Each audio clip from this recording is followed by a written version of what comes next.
una necrosis de tipo gangrenosa. La necrosis de tipo gangrenosa puede ser de dos tipos, una gangrena seca y una gangrena húmeda. La gangrena seca se va a caracterizar porque se va a producir hipoxia, se va a producir una necrosis de tipo coagulativa, generalmente asociado a pacientes diabéticos, y lo que nosotros vamos a ver es macroscópicamente una lesión de color negra, negruzca, ¿ya? De aspecto duro, pétreo, y que va a tener un aspecto momificado. Los que han visto en vivo o lo que han visto en imágenes, creo que yo hice la clase y les enseñé una imagen de necrosis gangrenosa, vemos ese pie, porque generalmente es un pie diabético, de ese aspecto, ¿no? Negro, endurecido, pétreo, que parece una momia, ¿no? Una momificación. Pero a este tipo de necrosis se puede sobreagregar una infección de tipo bacteriana, que es común en los pacientes diabéticos, ¿no? Cuando se sobreagrega una infección de tipo bacteriana, va a generar una necrosis de tipo licoefactiva, ¿no es cierto? Lo que hemos visto en antes, ¿no? Entonces, esta necrosis de tipo licoefactiva va a formar los abscesos y generalmente por esta necrosis el paciente se da cuenta cuando ya comienza a tener olor fétido, piel, ¿no? Herida.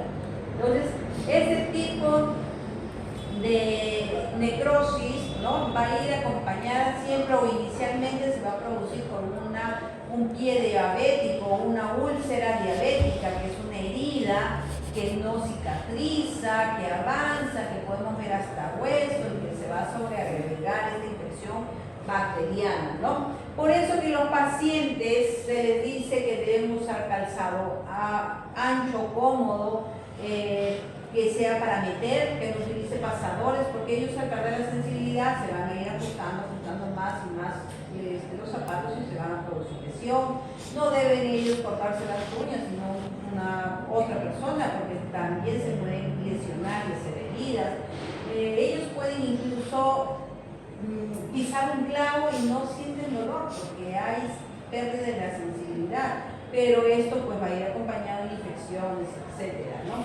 Entonces, si hablamos de una necrosis seca, gangrenosa seca o húmeda, ¿no? Acá nosotros ¿qué estamos viendo? Como vimos en la necrosis colicoactiva, ¿qué veíamos? Formaciones de absceso, ¿verdad?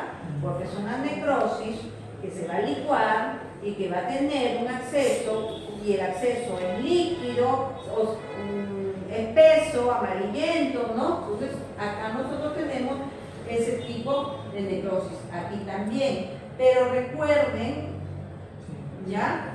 Recuerden que también vamos, miren acá también, ¿no? Que también vamos a tener una necrosis, que les había dicho, de tipo coagulativa, ¿no?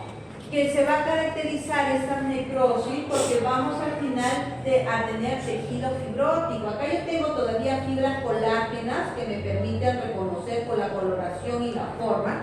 Las fibras colágenas son más rosadas, digamos, pero el tejido fibrótico, recuerden que va a ser de una coloración más pálida, ¿no? Entonces, nosotros vemos que sí, ciertamente hay áreas más pálidas, ¿no? Fibras colágenos gruesas, ¿no? Gruesas que ya van a dar paso a las fibras, al tejido fibroso, ¿no? Si nosotros observamos en estas áreas de aquí, también estamos viendo áreas pálidas, ¿no? Tejido fibroso, ¿no? Formación de acceso. Entonces, era lo que yo les decía, esta necrosis gangrenosa comienza con una necrosis por hipoxia, pero que se le puede sobreagregar una de tipo infeccioso, ¿no? Entonces, ahí estamos viendo estas alteraciones, ¿no? Acá miren, acá ya nosotros vemos fibroso, ¿no? Tejido fibroso a nivel de la dermis, esto es hipodermis, ¿no? La dermis reticular o la dermis profunda, que ya va a estar con áreas de cicatrización, ¿no? Miren acá en esta zona, ¿no? Se ve claramente ese tejido fibroso que está en esas áreas de la dermis profunda, incluso la dermis superficial ya no es notoria, porque prácticamente vemos dermis profunda en su totalidad.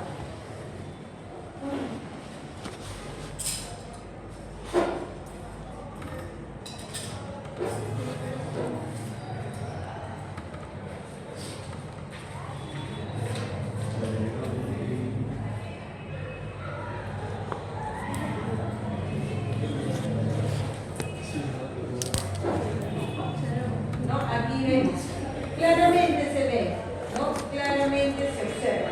Bien, entonces eso es necrosis gangrenosa. Luego vamos a tener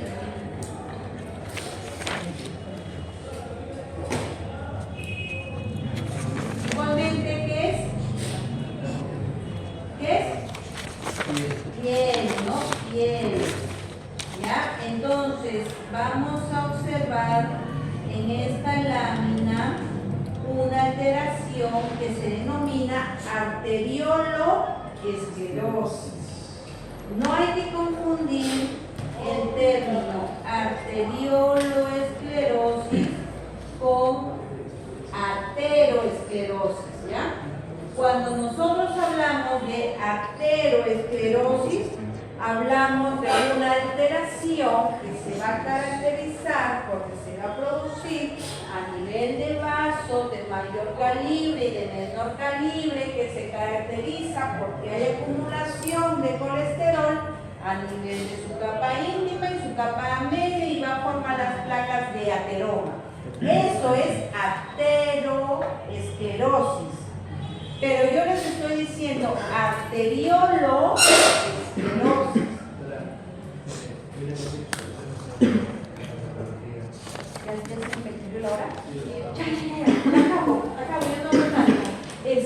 Solamente que vamos a ver vasos sanguíneos pequeños, de pequeños calibres, arteriolas con aumento en el grosor de su capa media y su capa íntima por acumulación de fibrina.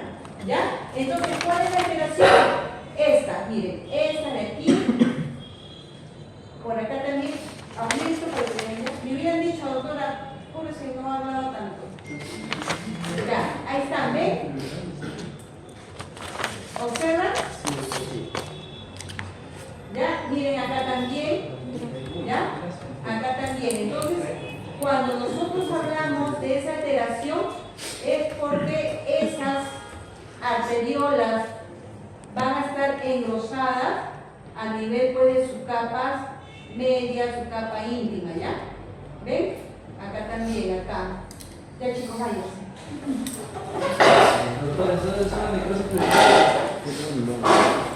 Miren ese de aquí.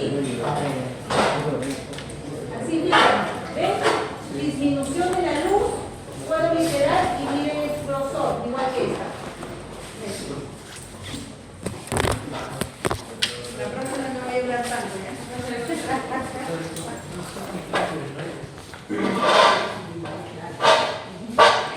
Necrosis fibrinoide.